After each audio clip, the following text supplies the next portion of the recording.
best ambassadors that we have for this city. It's comedian Rita Brent, and we got her live in the studio right now. What's going on? What's up, man? What's happening? Coming out to some claps. Woo! I'm gonna give you three. Woo! Go get the claps, man. What's happening with you, man? What's happening? Nothing, man. I agree with everything you said. I appreciate it. I appreciate it. Points. Yes, I appreciate it. Glad to have you here. I know that you're busy, and we've been trying to get you here in the studio. Supposed to have you last week, and of course, you know how those flights go. I know exactly how they go. Man, they never go how you want them to go. Don't get me started on American Airlines. Hey, we got some time. Let them have it. American. Let them have it. Yeah, man, it's just, they always canceling stuff. They won't tell you why, and you get stuck in the airport. There's not decent food in the airport. Everybody's always asking, well, how is it being on the road? The performing is not the hard part. It was the traveling. Yes. That's the taxing part. Yes. And I think I missed a flight last week because I was tired, man. You know, we finished the show 12, and the flight's leaving at 6. You got to get the Uber, get to the airport. So, yeah, I am Team Delta as it pertains to flights. Delta, all the way around. Never been on Spirit. All the way around. Yeah. Hey, well, I've heard some good things. I've heard some bad things about Spirit. If you just got to get there, if that's what you got to do. I don't know, maybe like Jackson is like the Spirit of American cities. It just depends on who you ask. It just depends. You're going to get a different set of stories either way across the board, man. Right. So It was fine when I flew Spirit. Yeah, exactly. So you got a lot of stuff going on, man, and we're going to get into, the Rickey Smiley show, you being on tour with Cedric the Entertainer, a lot of stuff, man. You're really out there representing for the crib. But let's talk about the workout room. The workout room is starting to grow. I'm seeing a lot of people talking about it. I'm seeing the crowds get huge. So kind of talk about the workout room, what it is, and then talk about the inspiration behind it, because it's unlike anything that we've had in the area before. And I think it's a good breeding ground for people, for creatives that you have created. So talk about the inspiration behind it and then what it is. I began doing comedy in Jackson in 2013, and I quickly realized that I needed a stage to basically practice my material. Because what you don't want to do is get paid for a gig and it's your first time trying out material. So as a comedian, I don't know how that is for musicians, but in 2014, I came up with this idea called the workout room, where artists and creatives could just come work out their material and perfect it and refine it before they put it out. And I dropped the flyer in 2014, and then something happened and I didn't get to start it. You fast forward to 2023, and I said, you know what, I want to bring this back because I'm on the road a lot more often. I have material that I want to try, but I don't want to do it for the first time when I'm on the road with a Rickey Smiley or Cedric the Entertainer. That's just not good practice, in my opinion. It's not. Yeah. FYI for everybody out there, it's not, on stage in front of hundreds of people when somebody's about to pay you. That's not the time for you to take a shot at it and roll the dice. Yeah, I did that once at a show here at the Alamo, and it was my last joke, and I just knew I was going to kill it. It was a callback. I had referenced it earlier, and I did it, and it was just crickets. That was 2016. I'll never forget it at Alamo Theater. I went home and cried for weeks, and I was able to redeem myself because I did a music bit after that. Yeah. But I'm like, okay, I'll never do that again. That's borderline cocky. Just thinking the first time ever I out do a there. joke. Yeah. So the workout room has been amazing. We've been doing it for over a month. We've seen a lot of poets, a lot of comedians come through, some musicians, some singers, instrumentalists, and folks I've never seen. And I'm just like, where y'all been hiding? Yeah. But it let me know that people want a space where they can try out their original material. And what's happening is these artists are coming back and they're perfecting the set they did the week before, and they may sprinkle some new things in. And it's just been amazing for me as well, because I'm sharpening my improv skills. I always have a live band, and the night is highly unpredictable, but it's very funny. We've had an average of about 15 to 20 people performing each week. And I've just been really refreshed by the type of talent that I'm seeing and the audience. It's a highly diverse audience, all ages, all races. Yeah. Hal and Mal's kind of draws that type of crowd. It does. And this is just reassuring that this is something that I've needed to do for some time now. So are you working out as well as everyone else is working out? So you're using this as a workout room for you too, right? Yes, and I try to make sure that we offer grace to everybody performing. So there's no Sandman. When you sign up for the list, it'll say amateur or veteran. And so I'm looking at the list. Okay, I might do a veteran and an amateur. But we have signs. So there's a sign that says keep working if the joke or the song or the poem is not as good as it needs to be. And then there's a sign that says worked it out. So if you get off stage, on the picture. A bunch of people got to work it out sign, you're like, all right, I'm on to something. Yeah, but we offer grace. And then it's a little bit of both sometimes. A little bit of keep working, a little bit of worked it out, that kind of thing. And artists need that feedback because you are catering to the people. This is your audience. These are the people who are going to patronize and buy your material. So you kind of need to know how they think and feel about things. So as a comedian in this area, you know, and I remember a time where, you know, comedy was not something that you saw regularly in the city of Jackson. I tell people, you know, all the time. I think, you know, back maybe in 2010, 2011, we were doing a steady comedy night at Dreams for a while. And then suddenly I started seeing comedy shows pop up all the way now to the point where we have a comedy club here that Mike Townsend is running, and then we have, you know, comedy sets. Nardo is doing it, you know, first Friday on Ferris as well. So the scene has kind of evolved. So for you, starting in 2015, 2016, and deciding that you want to do it, how have you seen, in Jackson proper, how have you seen the comic scene, the comedy scene grow and evolve in that time? Well, Jackson is a wonderful breeding ground for starting things from scratch. And I often hear people complaining about what we don't have, but I don't see them creating it. And so my thought process in Jackson is to just be the change that you want to see. Yeah. If there's something that doesn't exist, we'll go ahead and create it. Absolutely. And so that has been great to see so many rooms and so many comedians and so many people be inspired. Because of course, Jackson, Mississippi as a whole, you think about us, you think music, you think blues, you don't think a go-to spot for comedy. Right. And I was excited when Chuckles was open. You know, that didn't work out. But I mean, it is talent here. I've seen it. I've seen it at the workout room. People just need a space to grow and show that they have potential and that they can make it to the next level. So it has been highly encouraging. Yeah. Yeah. So what is your advice to an aspiring comic? I mean, you know, you can literally, I can throw a rock outside, I'm gonna hit somebody that's trying to rap. We already know that. But comedy is not, it has not still become one of the normal things. There are some people, I rarely run into people that say, hey, you know, I want to tell jokes for a living, I want to be a comedian, I want to write comedy, those kind of things. We're going to talk about that in a little bit. But, you know, if they're here, if they're in Jackson, Mississippi, where everybody always says that, you know, you have to go to this place and that place to be able to make it, how would you start here in Jackson, Mississippi, building up on your name and building up on your craft if you're doing comedy?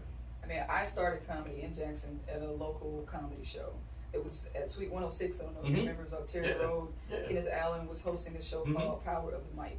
And I just happened to be in the crowd one evening, and there were comedians. And I'm like, oh, okay, I didn't really know we had comedy in Jackson. And while I was sitting there, I got butterflies. And I remember a guy was like, this is something you can do if you want to.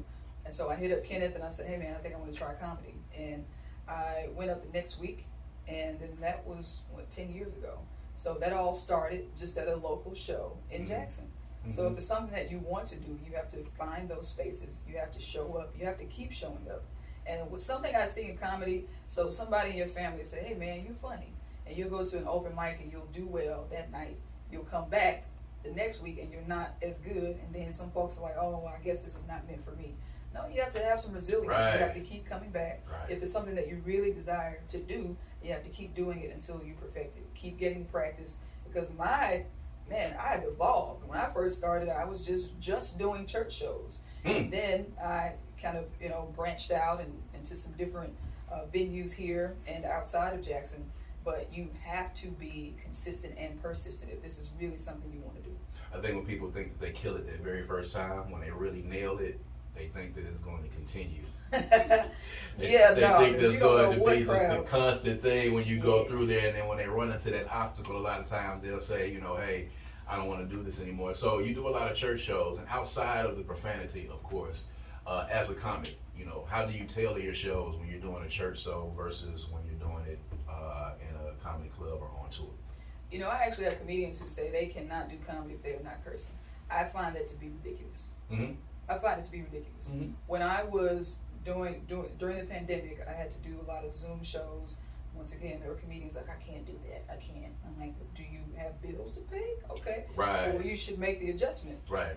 So the same thing with comedy. Rickey Smiley taught me early on, unless the curse word is the punchline. Right. You don't need it. Right. Now, if you have a certain, I remember when I first started doing comedy, I would say GD behind every joke. And it was nervousness, but also possibly a lack of substance. The more substance you have, the higher quality the joke and what you are saying, then you don't necessarily have to curse. Right. Now, you know, you can get into some venues that are a little abrasive, and you feel like you got to have a certain gravitas, so Mm-hmm. the crowd won't mess with you. All right, I've been there before. Yeah. But, for the most part, you don't have to curse. I do corporate gigs, I can't curse. Right. Yeah, so I basically have multiple versions of my jokes. That's it. Roy Wood Jr. once told me that no joke has to just be the way it is. You should always be able to tailor it to something else. So I have church material that I can turn into comedy club material. I have comedy club material I can turn into church material. And the same thing for corporate stuff. Yeah. You gotta have different sets and different material for different crowds. Same thing racially as well. Yeah. How did you navigate the pandemic? Because you talked about shifting. That was an issue for a lot of creatives. A lot of creatives were not able to figure it out, unfortunately. It was a rough time. I can tell you, it was a rough time for me. It was a rough time for a lot of people who make their business in the entertainment business or in the creative world. So how did you figure out how to navigate? When did you sit down? At what point you was like, okay, I got these bills to pay. We're in a worldwide pandemic. How can I make this translate into something that can bring me in revenue? Well, the first thing I had to do was get still. So you had two options. You could get still and think about, okay, what can I do? What skill sets do I already have that I can just shift into something else? And as opposed to panicking about the pandemic. Mm-hmm. So instead of panicking, I immediately started dropping flyers. Like, hey, book me for a virtual show. Anything audible that didn't require me to be in person, Right. you just had to shift. Right. And, social media really came in handy because that's when I started doing those political prayers and getting on a lot of people's radar and using social media. So you have to figure out how to use the tools that you already have instead of reinventing the wheel. And so that's what I did. Just because the pandemic came didn't mean that I was no longer a comedian. I was still a comedian. Right. I was just doing it on a different platform virtually. Right. And no, it was not always pleasant. I was doing anniversaries and birthday parties, and sometimes the people were receptive, and sometimes they were looking at me like I was crazy. But it was either do the work or you just don't get the money. You're gonna be on the street. Yeah. But also just exploring new things in terms of grants. This was like the first time I was just going hard looking for grants and free money. That's stuff that you don't think about all the time when you're grinding. And so once I got still, I was able to say, oh, okay, there are actual resources out here to help us get through this. You gotta get still. But the key is to not panic and remember who you are. One of the interesting stories and I guess testimonies that you have, you formerly worked at Mississippi Public Broadcasting, and there was a point where the day came when you were like, hey, I'm going to do this other thing full time. You were doing both, and we all know the trials of working the day job and keeping the day job and doing what it's doing. Everybody wants to talk about how you got to that point where you were able to say, I'm getting ready to do this. Sometimes you're making the revenue to jump out there and do it, and sometimes you're jumping out on faith and saying, hey, I'm praying that this works out well. So for you, when you reached that point, you were sitting in the MPB and you was like, okay, this is going to be my last week, this is going to be my last 2 weeks, my last month, I'm going to do this full time. Describe that time period for you and how you came up finally with the decision to step out. Well, the first thing I did was I asked God to send me a sign I cannot ignore. Send me a sign I can't ignore, because you'll get in your head and you'll question whether or not you're doing the right thing. And I will never forget this. Rashawn McDonald, the former manager of Steve Harvey, I was sitting in my office and he walked in my office. He was just in there. He was doing some promo because he's a cook and he was in town, oddly enough, in Jackson, Mississippi. He walked into my office. He said, these people around here said, I need to know you and you need to get out of this office. I kid you not. I said, oh, okay, God. This was the same year that I quit. Steve Harvey's former manager, who played a big role in his success, walked in my office in Jackson, Mississippi, and he's not even from Mississippi. So I said, okay, that's the sign that I can't deny. And I had some savings, but not a whole lot of savings. But I also applied for the fellowship with Mississippi Arts Commission. So once again, knowing that there are resources to give you financial aid when you need it. And I remember telling my grandmother, I said, hey, I got this grant, it's $5,000. And she was like, when you got to pay it back? I was like, That's right. She's like, what? That's right. That's right. Giving you money? I said, yeah. Right. So the month I quit, I got the $5,000 fellowship from Mississippi Arts Commission.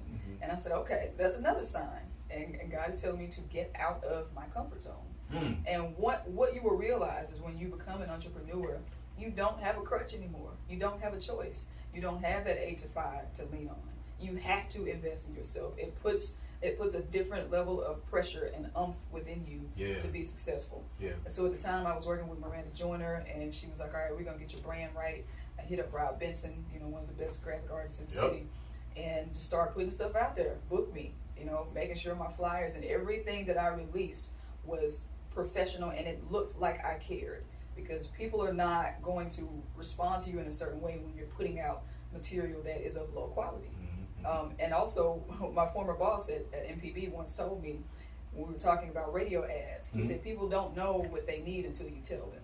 That's right. So if you're listening to the radio and you hear, hey, come get this $9.99 couch, you're like, oh, you know what, I might need a couch. And so when I'm putting flyers out there saying, book me, I do anniversaries, I do birthday parties, I do these things, and folks are like, oh, okay, well, maybe we could use a comedian in our space. Wow. So it's just a combination of those things. Branding is highly important, but also making sure that people know you are serious about what you're doing, and then they'll respond to you in that manner. Now, of course, there are ebbs and flows with being an entrepreneur. You've been to New York, you've been to Atlanta, you lived in New York for a while. Then the pandemic hit. And then the pandemic hit while you were there. So just talk about the ebbs and the flows of the entrepreneurship, because a lot of people see Rita Brent now on tour with Cedric the Entertainer, and we hear you on the Rickey Smiley show. We see you here, we see you there, we see the commercials. But when you stepped out on your own, there were peaks and valleys to it. So talk about how you were able to weather the storm in those bad times, because a lot of people don't make it through those bad times. Sure. Well, I don't think the peaks and valleys will ever go away. And once you realize that sometimes you just have different seasons. You have seasons when everything is clicking on all cylinders, and you need to really go hard in those seasons. And sometimes you have an off season when you should be resting, when you should be thinking about what I should be doing in the next season. So that's the way I think about entrepreneurship. Sometimes you have those seasons where it's like, oh man, I can't miss. I cannot miss. And then you have seasons where you're questioning, well, should I even be doing this, or what is my next step? So I believe in off seasons. I think they are just as important. Yeah, they are important. So now you have learned how to diversify your talent. You've gotten into writing as well. So you have some writing credits on some really big shows. Talk about how you got into that, because that is also a part of the game that a lot of people don't know. When people say, I want to be an artist, we've got a lot of artists. There are other jobs and other occupations within the music business and within the world of acting and the world of comedy that you can get into without actually being on stage. So how did you get into the writing aspect of it? How did that happen? Well, you got to take risks.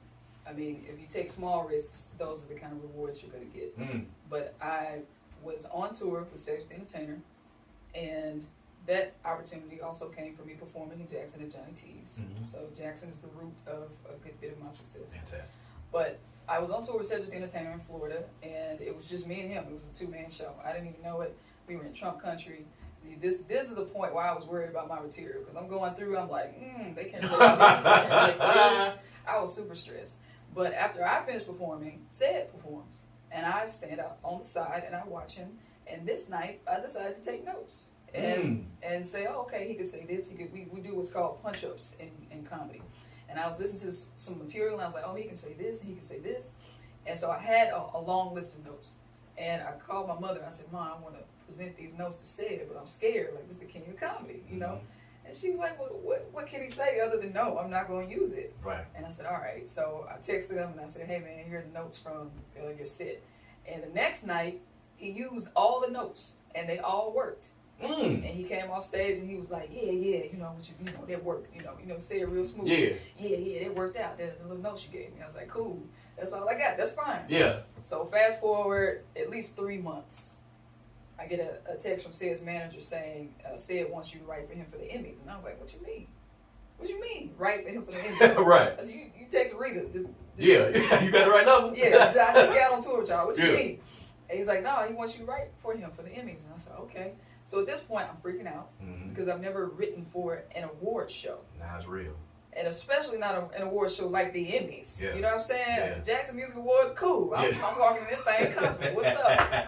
But the Emmys, and so as a creative, you have to be willing to get out of your comfort zone. And the thing I'm always thinking about is nothing is stopping me from preparing for the moment. Doesn't matter how big it is. Once you get the opportunity, once you got it in the bag, then you got to prepare. Whatever you don't know, whatever you're ignorant about, you got to learn, and then you just got to jump in the trenches. There you go. So immediately, I'm doing all my said work, all my said homework. And my job was to basically follow him the entire time we were in LA because he was working on his monologue for the Emmys. And we had bits in between that we were doing in the show, but I just had to follow him like a shadow, and make sure that his material was on point.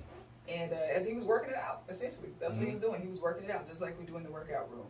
And so, yeah, you just have to be willing to get out of your comfort zone. Because I could have said, hey, man, I've never written for an award show. I'm going to pass on this because I don't think I'm ready. Right. But nothing is stopping you from getting ready once you get the opportunity. Have you wrote any scripts or anything? You wrote anything maybe for TV? I know there's a strike going on right now, but now that you've gotten in the writing groove, you got any projects that you're working on? Man, Ced has been on me about that. I feel real foolish because Ced has been on me about it. I met one of the sites last year, and she was like, "We looking for stuff. What you got?" And I'm like, "Nothing." So I am slipping on the writing scripts. I have ideas in my head, but no man is an island, and I would rather work with people to create a good script. I had started writing the script with a comedian friend of mine, Charles McBee. We were on Charlemagne's show together, but we kind of went on a hiatus with that. So yes, I am interested in writing scripts. I have a heck of a lot of stories to tell that I think would translate well on TV.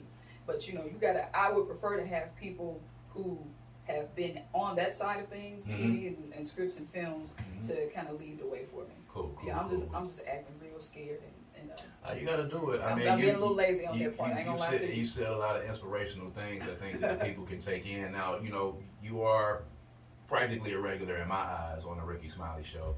So talk about how that relationship came up. A lot of things that happen in the creative world and the entertainment field is based on relationships. Relationships is probably the most valuable currency that you can have in the entertainment field. So talk about how that relationship with Rickey Smiley came about and how it ended up, you co-hosting on his show on several days.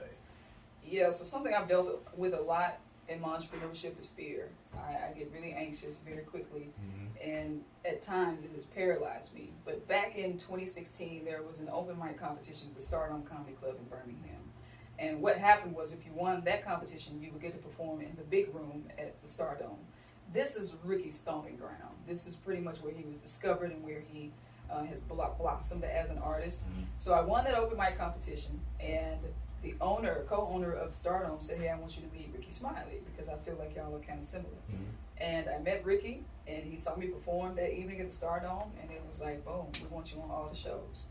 And I said, okay, that's cool, because he was my first mainstream artist that I went on tour with. Yeah. And he's so freaking clean cut, man. Like, it had to be him. I often hear stories from other comedian friends about horror stories they have on tour with different comedians, and that has not been my experience. Right. So this is my 7th year being on the road with Rickey, and he's a Southern hospitality type dude. Like, we have the same upbringing in terms of being church musicians, in terms of being close to our parents and grandparents, and when you have that type of connection on a deeper level, well, it transcends beyond just what happens on stage. We have a lot of heart-to-hearts, and Rickey is just so secure. He's not intimidated by younger comedians because he's been in the game 30 years, so he's not worried about being replaced.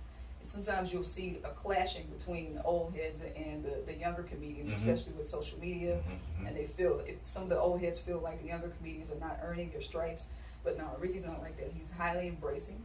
He loves to embrace, and he loves hard, and I've just been fortunate to be a recipient of that. Now, in speaking of which, I was watching Country Wayne's special on Netflix, and that brings up the conversation that is being had about the new generation of comedians and the social media comedians who got big on the internet during the pandemic and are now trying to translate that internet success into stand-up success. And a lot of times the steps might be a little bit shorter. It might be fewer steps than maybe what you have taken. So when you see that and you see the Netflix special, you see somebody that came up telling jokes on the internet, now they're on Netflix, and you've been in these small rooms and you've been on tour and you've been in front of these people and you've been kind of paying your dues. How was that for you watching that happen? And how do you juxtapose your career and and your matriculation as opposed to some of those guys that you've seen get big online? Yeah, well, the thing that I don't do, which I have found is very healthy mentally, is not compare my path to anyone else's. Absolutely. I do not believe in doing that because, for one, you don't know what they're having to do to maintain and sustain their success and level of fame. Mm-hmm. And I just believe that God's timing is always right. Mm. And I don't want to get something prematurely when I'm not ready.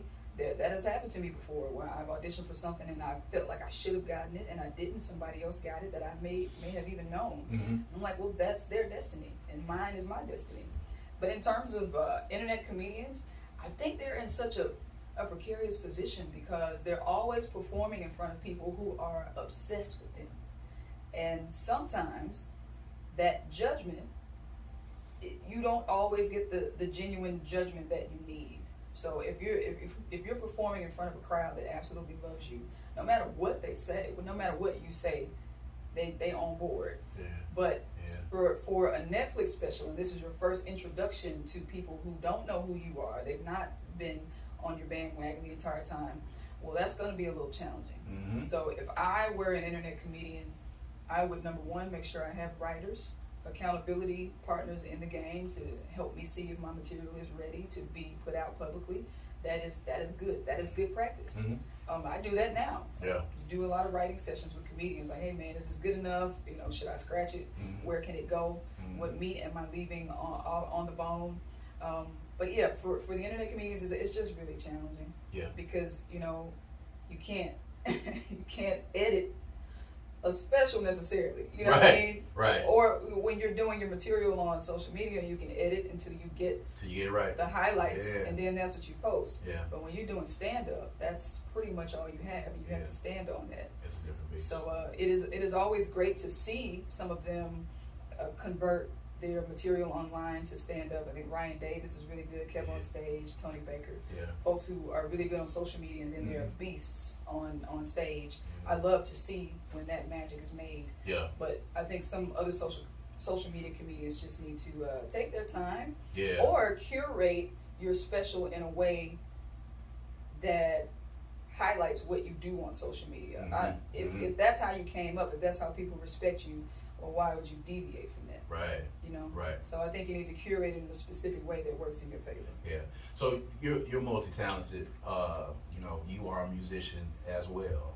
I'm actually, just in awe of watching you be able to traverse these different fields. So you do music as well. You got music videos out. You're shooting videos with these songs. You're still playing drums for people.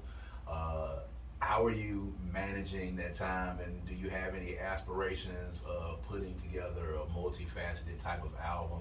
Your stand-up special had music and comedy in it as well. So how are you incorporating the music into what you're doing?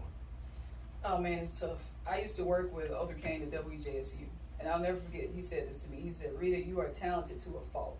And I was like, what do you mean? What do you mean talented to a fault? He's like, you can do so many things, you're not going to know which way to go. Yeah. And I didn't really understand what he meant when he said it, and now I'm like, okay, I get it now. Mm-hmm. Because I'm doing musical comedy, satirical comedy, but I also want to be respected as a musician. Mm-hmm. But it's a situation where sometimes people want to put you in a box. And so I'm like, okay, this is my mindset now. You can't put me in a box. I am the box. I determine how I'm going to be shipped and delivered and packaged. Mm-hmm. And I'm just rolling with that. So whatever inspiration I have at the time, that's what I'm going to do. If I feel like doing a special, that's what I'm going to do. If I feel like doing an album, that's what I'm going to do. And even now, people are always asking for an album, Southern Soul album, but I feel like I need to do a satirical album, a Southern Soul album, and then another album with different music, because I rap as well. Mm-hmm. So I don't know, man. I need a manager or somebody to help me figure out how to package all this. Let me ask you this question. Who's your favorite artist right now? Ooh, musically? Yes. Okay, good question. I'm a huge fan of Tank and the Bangers. Tank and the Bangers. Yes. Okay. Who's your favorite comedian right now? Man, it's... One of your favorites. Just Roy Wood Jr. Roy Wood is good. I just watched the special the other day. So, Tank and the Bangers calls you and says, we heard that you are a phenomenal drummer. We've got a worldwide tour that we're about to go on. We're going to pay you some very good money, and we want you to be one of the bangers and you're going to be in the band. And then Roy Wood Jr. calls you and says, Rita, I heard about your comedy. I've seen some of your work, and I want you to go out on the road with me as well. We're going to pay you pretty good. Maybe not as much as Tank the Banks is going to pay you on that tour, but we're going to pay you pretty good, and we're going to do some pretty big rooms. Which one are you choosing? Probably Roy. Because drums is what I nurture the least right now. Okay. Yes. Okay. Playing drum set is what I nurture the least, and I'll be real honest about that. Okay. But probably, I'll probably roll with Roy. And listen, this might sound weird, but when I play drums, I am dog tired when I'm done. It's a lot of work. You know what I mean? It's a lot of work. We talk about 2-hour sets. It's a lot of work. When you do a comedy, I'm just standing there. Right. Standing there, talking my noise. And I can do a song if I want to. You know what I mean? So I would ask Tank to let me host her show and do some comedy at the top of her show. Okay. Like comedian Ryan Davis opened up for Jill Scott, and it was such a nice touch. But that's what they used to do back in the day. Like I think Eddie Murphy used to tour with James Brown. Like the musicians and the comedians used to do this. So that's we need a lot more of that. Yeah, Chappelle is doing it too, bringing out musicians at his shows. So real quick, give everybody the information about the workout room. There's another one coming up on Tuesday, right? Yes. All right, so give them the information about the workout room, who can come, what you need to do when you get there, all that good stuff, and what you'll be able to do when you get in the room. All right, so the workout room has been weekly, and we're going to explore doing it every other week, starting in October. But this coming Tuesday, once again, it's going to be in the Red Room at Hallam Mouse. The show starts at 7:30, and I'm doing something different. People who have been to the workout room, I'm letting them warm up the room first. Okay. So Aftan Captain is going to be warming up the workout room this coming Tuesday, and Ben Sterling is going to be the feature artist to perform. Yes, so you can get tickets in advance if you look at the link on my page, or you can just grab them at the door. So there it is. The workout room, if you are a creative, if you're doing comedy, if you're doing music, whatever it is that you're doing, this is an opportunity for you to go in and work on your craft in a room full of people where there is no judgment. They're going to give you grace. They're going to let you know what you need to do to get it right so that you can come in and get it right and work on your craft, and you too can begin to evolve in your career as Rita Brent has done. Rita, thank you for being here with us, man. We appreciate you. Y'all make sure y'all go check out the workout room. Shouts out to everybody listening, man. This has been another fantastic episode. We're going to see you guys next time on the Good Things Jackson Show. I'm Brad Kamikaze Franklin. Peace and power.